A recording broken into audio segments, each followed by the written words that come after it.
Thank you so much, Esty. We appreciate it. Steph's just on mute here. So we'll say welcome. She's going to get our presentation set up. We're excited to share with you guys this lovely, beautiful morning, and love to see how many people are enjoying the weather outside as well. It's gorgeous. All right. Yay. So Steph, I think you're ready. Everybody hear me okay? Excellent. Yes. Okay. I'm actually like in my basement hiding out because I hope it doesn't get too noisy. I've got somebody refinishing my marble countertops. So listen, if anybody needs that for their clients or something, let me know. I'll let you know how it goes. Note to self, don't ever install marble countertops in your kitchen. Bad choice. Looks good, but it's not practical. So anyway, today, Christine and I and Corey is also our newest member of our team.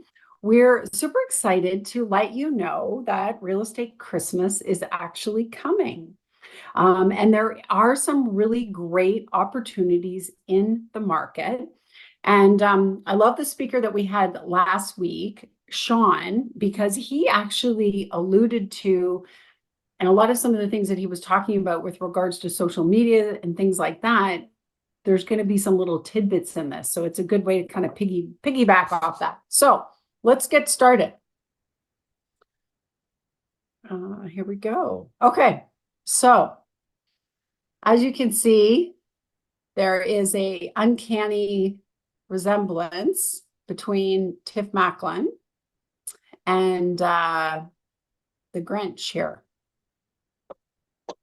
Oh, did everybody see that? Have I got this in the way? Is that gone? No, you're good. Okay. You're There we can go. see it. We can see it. Can you see it? Everybody's Can you see chuckling. him grinning? Huh? That's Everybody's chuckling. I love it. So he is the Grinch who stole Real Estate Christmas because he did this.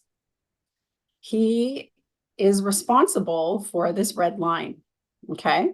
So he has taken interest rates, unprecedented increases of over 400 basis points in a very, very short period of time. And he basically, came down into Whoville, stole all the Christmas trees, all the presents, and kind of wiped out the fun real estate Christmas and mortgage Christmas that we were all having for those first few years into COVID. Okay. So when you look at this chart, you can see that it's like super aggressive in terms of how the monetary policy has been in Canada. So our speaker that we had last week, he talked about monetary policy. Why was it that interest rates were going up so much? Do you guys remember why?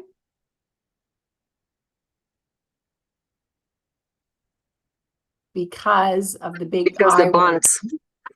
Inflation. So we were trying to fight inflation. So that's why this overnight lending rate has been going up. Now, did anybody pay attention on Monday? What was the announcement on the inflation numbers?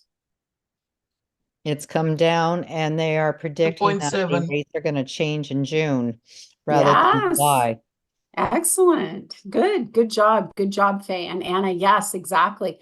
So inflation dropped again, down 3%. So we're on the right path. We're down at 2.7. So this is all good news. Okay. So very, very positive. So why does this matter? Okay. And just as Faye alluded to, yes, rate cuts are expected in June. Okay. So this is quite probable. What we're going to start to see are those interest rate cuts. Okay. So right now, why should you focus on buyers? Do you think this is a market that you would focus on buyers or should be focusing on sellers? Buyers. Buyers. They've been holding on their money, and they can cash in some of their funds that they have put in other vehicles of investment and are now ready to make a deposit because depending on certain areas, there's growth going to be happening.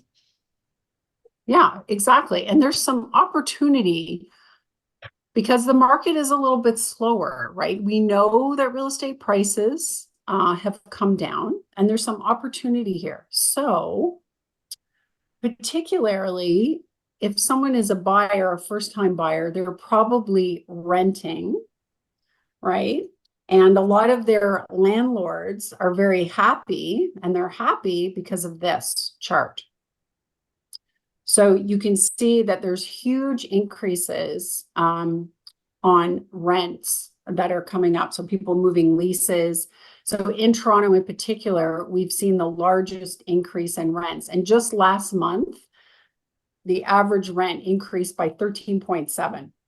So if you are someone who is renting, this is not good news for you, because your rent's increasing and it's becoming more and more expensive to actually rent. Sorry, Steph? No, sorry, Yeah. my bad. I thought you were interjecting. Okay, no problem. So definitely rents are increasing. So anyone who's renting is not looking favorable, large increases for your rental income. So looking at buyers. So what can buyers afford? Okay, what type?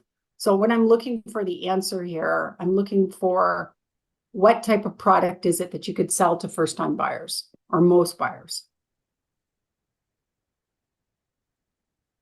Depending on your family situation, families. So I am seeing a lot of people taking in their parents, but also taking in their kids. So you could have a bungalow with 2 kitchens in it, as an example.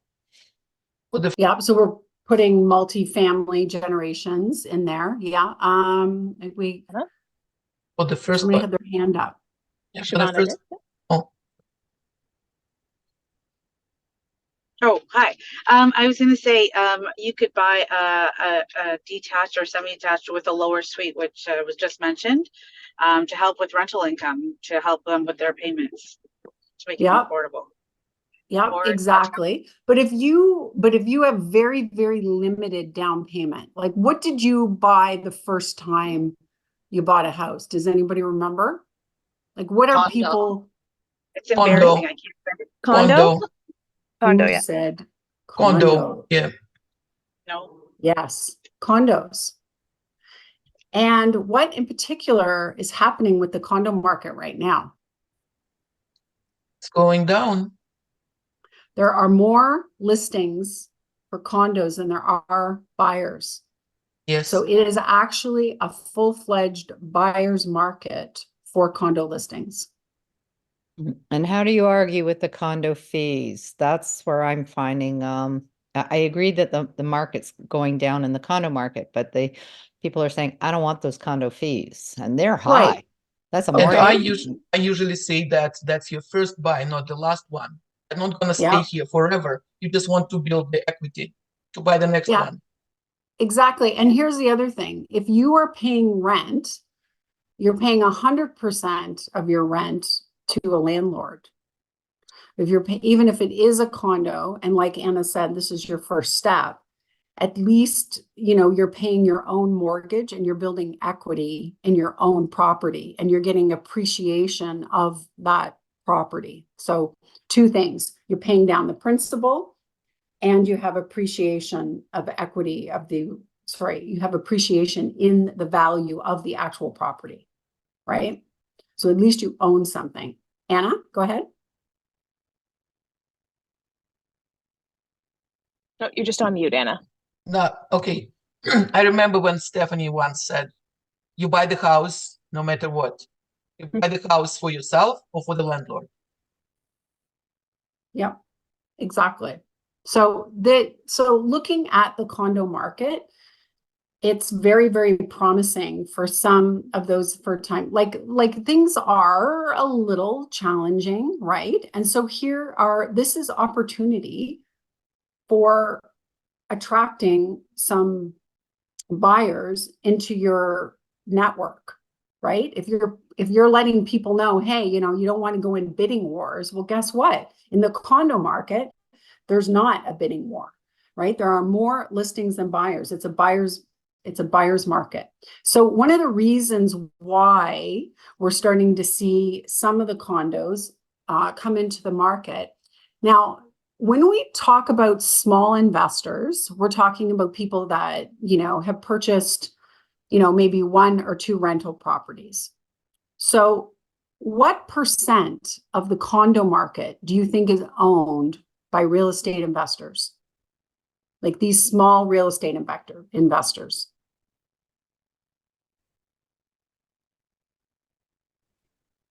Like what percent? 50%. 50? Yeah, it's a little bit lower than that. 35%. Yeah, Shivana, very close. So it's 31% of condo market is by these small investors. Now, these small investors, they're, people like you and I, right? They bought this for a long-term investment. And a lot of times it worked out well because interest rates were, relatively low, and the property may have been cash flow neutral or maybe even have been cash flow positive. But what's been happening is that they're not becoming cash flow positive. They're becoming cash flow negative. And you can see from the chart that it's not been just happening for 1 year or 2 years. It's been happening now for a couple of years. So it's a cumulative effect. So these small time investors, what kind of pain do you think they're starting to experience right now?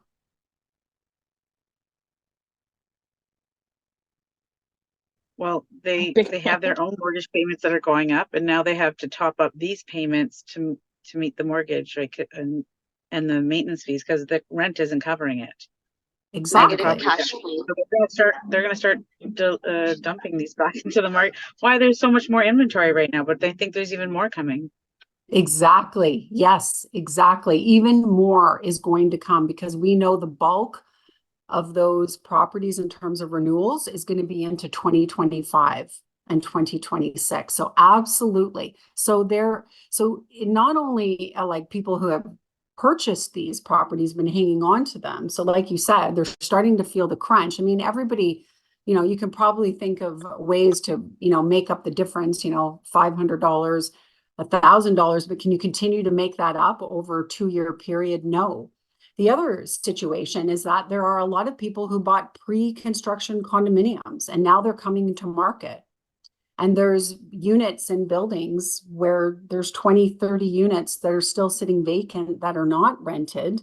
And that people think, I can't keep continuing to float this, and they're going to be selling them. So there's really huge opportunity here for looking at clients to try to get them into a condo. And so why do you guys think buyers are waiting right now? Well, there are two groups of buyers: those who cannot afford financially, and those that are waiting for the interest rate go down. Yeah. So did you guys know that 23% of first-time home buyers said they were going to wait? And the biggest reason is because they are suffering from FOOP. Does anybody want to take a guess what FOOP is? Fear of overpaying. Yes, thank you. Yes, that's exactly what it is. So when we look at, and I mean, it's the same thing. You guys probably experienced this when you're dealing with sellers, right? Sellers are saying, well, in 2022, my neighbor sold their house for this, right? So people are always trying to think that they can predict the market and that they know what the market's going to do. And they also listen to F and F. Who's F and F? Friends and family. Friend and family. Yes, damn, those friends and family. But what you've got to do is you have to show buyers the actual data and you have to educate them, right? So once you've educated them, it'll help build trust so that, you are looking like the market expert, right? So you are the market expert, and that, you're also going to be able to show them innovative ways to get into home ownership. So Christina, maybe just interject here with just a couple examples of how we could get people into home ownership, Absolutely. particularly So first-time buyers. yes, exactly. Thank you. So it was interesting. I was telling a few stories to some folks and some agents, and they kind of looked at me after I kind of talked about everything and said, "Wow, there's really no excuse. People should be able to get into the market because there are so many different creative options." And I'll show an example of a first-time home buyer that we were talking. Says, "I want to have my pre-approval. I don't know where I'm going to be at in terms of being able to afford everything. Let's get started." And so he had finished off school, got into the career that he had studied in his schooling, was aggressively paying down his student loans. So it was like $1,000 a month that he was paying down their student loans. And as a result, wasn't saving any money for a down payment. He was going to be blessed with having a gifted down payment from a family member. It was going to be $40,000. And normally, if somebody had gone to a their bank and whatever and got their pre-approval and say, "Hey, I have $40,000 of gift. How much can I afford?" They would have told them, right? But when we dug deeper into the conversation, it's like, "Do you have access to that money now?" He goes, "Well, sure, I can." I said, "Okay, so as a first-time home buyer, we're gonna open you up a first home savings account. You're gonna put $8,000 into that." Okay. And then because of the good income that you have and that you have been working over the years, you actually have RSP contribution room available. And you can put the remaining $32,000 of that into your RSP contribution. This is going to be able to give you tax deductions for next year when you go to file your income taxes. And you're going to be able to use all of that money, still the 100% of the gifted money, to be able to put as a down payment towards your home. But what the cool thing is that because of his tax bracket and the job that he had landed, when he goes to file his income taxes next year, he's going to get an $18,000 return from Revenue Canada, which, anyone take on a guess how much his remaining student loan balance was? $18,000. Right on. Absolutely. So that was a creative way where we were able to get the government to pay his debt for him and gets him into that home ownership, right? So when Steph talks about innovative ways to get into home ownerships, is really being able to dive down and take a look into these different opportunities that we have available to be able to offer.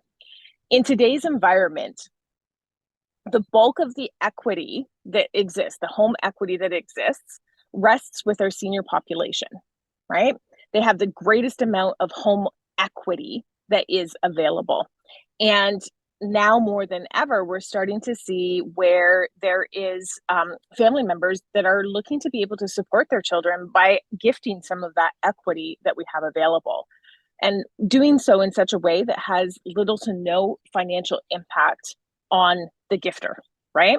So reverse mortgage options to be able to give early inheritance to children, to be able to provide that down payment that they need, or that bigger down payment maybe even that they need to be able to get into today's market, right? If you're also looking at our shared equity programs that we have available, where they have a down payment, but maybe it's not enough. So for example, because house prices in certain areas are over $1 million and you need to have 20% as your down payment. Maybe you've got a good down payment savings, but it's not the 20%. The shared equity program helps to be able to top them up to that 20% down payment to help them qualify to get into that market because they were just missing that down payment piece. And it also lowers their mortgage payment for them because there's extra money as a down. And at the end of the day, you can say, "Oh yes, but I'm going to have to owe that money back." Yes, but would you rather get 25, 50% of something than zero of nothing, right? To be able to get into the market. And so the whole conversation Steph's having here with us is about, how do we get you into the market, period. This is your first home. Let's get you there. Let's start building equity. And the reality is the difference in wealth is no longer about actual income. It's actually about home ownership. You're going to be 1.4 million times wealthier, $1.4 million wealthier if you are a homeowner than if you are not in today's society. So Steph, take it away. Yeah, thank you, Christina. Like some of you remember when we ran that program, Tenant to Buyer, And remember that we had the social media campaign where we had these types of social media posts where you were using those statistics, like Christina just mentioned. You know, a homeowner is wealthier, and like she said, it's not the wealthy, it's the homeowners, like who's a homeowner and who isn't, and that gap is going to continue to widen unless we're able to help people, actually assist them get into home ownership, right? And that's what we're all here for, right? Is to get people into houses. And you have to remember, this is the golden rule, okay? And people don't actually buy houses. They are buying mortgage payments. So consumers are evaluating the purchase based on what it is going to cost them. So when you're, whether you're working with a first-time home buyer or you're working with someone as a move-up buyer, your approach is really showing them what is it going to cost them, and showing them also what is going to happen once we start to get into a rate environment where rates decrease. So do you guys remember this promo we ran? Date the rate, marry the home. Anybody remember that? So this is where we took, in the peak of the market, prices, and then we took what it was on a resale home once it had dropped and the difference in payments. And so this is even with, obviously interest rates being very favorable versus current interest rates.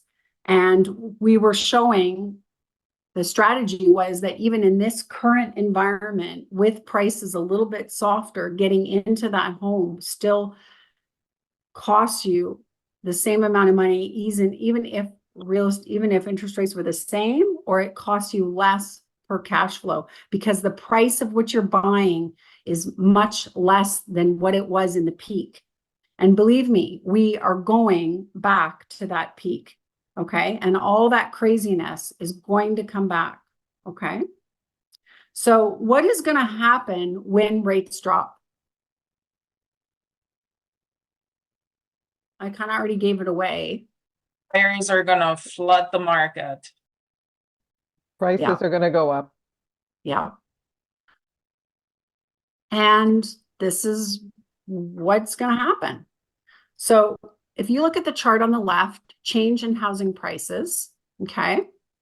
So this is where we were at the peak, right? Then remember, in March of 2022, the Bank of Canada started increasing interest rates, okay? So this is where we were in March of 2022. This is where we were with the variable and fixed rates. So rates started going up, and then guess what? Housing prices started dropping. This is where we are right now. If you have buyers that have this fear of overpaying, or they think they want to wait, or they think they know that they can judge the market better, you show them this chart. This is where we are. This is where we're going. We're going back here. It's just a matter of time of how quickly these rates drop. But this is 100%, this is where we're going. So we're going to see that prime lending rate drop. So we want the target rate for this overnight lending rate is at least 1.5% lower than where we are now. As soon as that happens, we're going to start to see rates. And I've showed, some of you have seen this chart before, but I cannot stress this. Every single one of you should be asking for this chart and posting this and showing this to your clients. This is historical data after the Bank of Canada has paused interest rates. Okay, here's the pause, right? We've paused at that 5%. As soon as we start increasing rates, housing prices start to increase. So if you think it's hard to afford a home now, what is it going to be like 2 years from now, 3, 4, 5 years from now? You will not be able to afford at all. No. Can you No. imagine? It's going to be 25%. People are waiting. It could be almost 20% higher. or even almost 15% higher 3 years from now. So we have to, like, there is opportunity in the market, a huge amount of opportunity for people. So this idea of people waiting to see interest rates, it doesn't make sense, because the value of your house, like you're living in your house, it's not short term, it's long term, right? You're marrying the house. I'm committed, I'm going to stay here for a while. In terms of interest rates are what? They're short term, right? They're 1, 2 years, 3 years. And with some of the strategies we're using with clients, we can actually roll over the mortgage portfolio every year.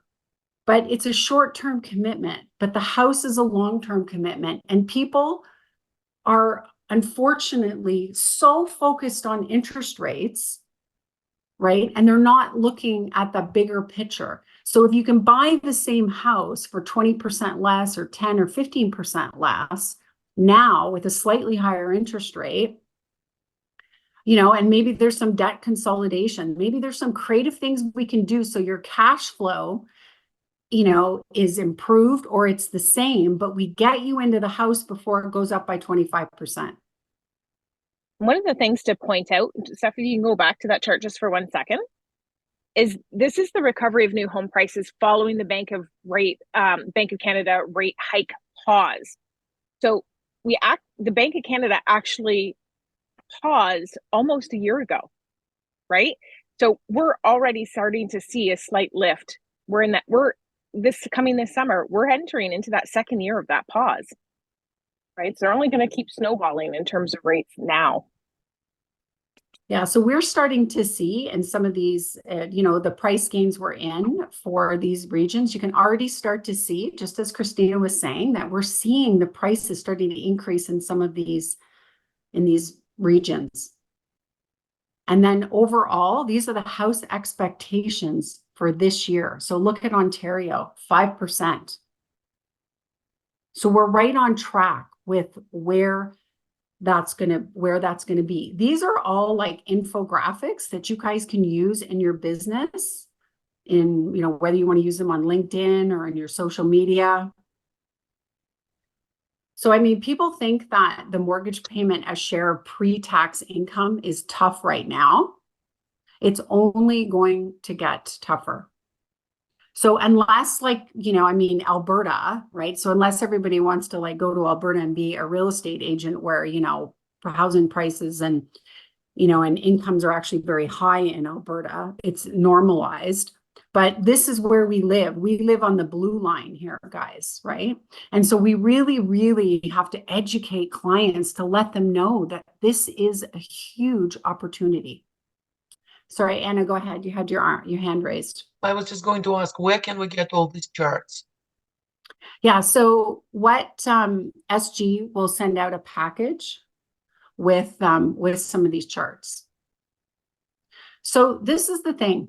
Okay, when everybody starts to hear about something being really good, they all start buying, right? So when everybody starts buying something, it increases the price, right? And we saw that during COVID.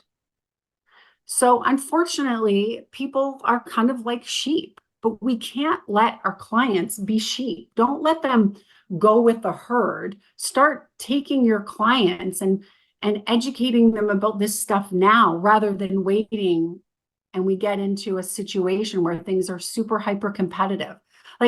How many of you had multiple offers on properties and had to show your clients probably dozens of houses and lost out on a whole bunch of offers because of a competitive situation? So this is a more balanced, kind of more normalized market to some degree. So it's a lot more fun to be operating in this market than the market we had during COVID. So the last thing I just want to talk about really quickly is demand versus supply. It is not going to get any better with respect to how much housing there is available, okay? So we know that the last quarter alone, we had 1.1 million people come into Canada. There were 2 million people last year, half of them non-permanent residents. What do they all need? They need some place to live. We know that there's not enough houses being built, right? There was only one single family home for every 25 people that were added to the population in the last quarter. So this is the latest chart from CMHC. There were 240 housing starts, but we actually need 400,000 per year. So we need almost 4 million homes to be magically appeared and built in order to keep pace with the actual housing demand. So the point of this is that it's going to continue to be tougher. So people who are sitting on the sidelines are thinking that they're going to wait. It may not be the best strategy for them, especially for some of your clients where, you know, they've got children that are living in their basement or, you know, renting, or they've got 3 or 4 roommates and they think they could never have achieved home ownership, right? There are innovative ways that we can do that. And remember the last thing, and again, I've been saying this for years, is there have been active listings. This is MLS listings. They're on a trajectory for a decline. Fewer and fewer people are reselling their houses. And why? Because there's no place to go. Demographics are that people are staying in their homes longer. So with less resale homes, with less homes being built, and with high population increases in our country, housing is going to continue to get squeezed. So I'm just going to stop sharing. Whoops. Am I stopped sharing? Did I do Yep, it? you're good. Good. I'm so tech savvy. So you know what? I know like, you know, and I'm not trying to be like doom and gloom, but I'm like trying to say there's so much opportunity in this market right now. And a lot of opportunity for people who are trying to get into the housing market. And a lot of you do have clients that you've had for years, and maybe they have a huge amount of home equity. So there's opportunity to be able to present this kind of information, you know, because to get them into the housing market, like, can you imagine, you know, the goodwill that it creates for you and your clients if you are the person that helped their kid buy their first home or got them into the housing market? Like, one more point I'm going to make about real estate. You know, McDonald's, right? We all know McDonald's. Where do you think they make their most money? It's Is all it like about from location. It's quarter not pounders, about it's Coke? location. Yeah, Faye, real estate. Did you know that McDonald's is the largest real estate holder, corporate real estate holder? That's where they make all their money, is real estate. Always on an intersection with an east-west and north-south, if you notice it. Yeah, like it. So like we're in this business to help people, right, achieve their dreams, right? What's their dream? To own a home, whether it be a small condo, whether it be whatever it is that they can afford. That's what we're here for, right? To help people do that. So we've got to use some of this information in order to persuade people, to show them the numbers are talking loud and clear. There is an opportunity here. And, you know, the tenant to buyer program that we ran with some of the JJ team, there were some of you that participated in that accountability group. We found 5 deals in a month for those people that participated. That's pretty great. And yeah, go ahead, I was Christina. gonna say, yeah, if I could leave just one other last little nugget too, is as the market gets a little bit more competitive and we're seeing multiple offers and you have frustrated clients that are losing out on their bids, if they have 20% as their down payment, we have a program exclusive to a very limited number of agents across Canada called Fundable. And this is where we have a certified guarantee purchase opportunity here where we will actually have the appraisal and everything done 100% upfront. So they are fully approved 100% upfront if they have that 20% down payment. So when they go and put an offer in where it's a competitive situation, they have a 100% condition free offer that they're available to put in on that will actually close, versus somebody just going in with a condition free offer and hoping that it all works out.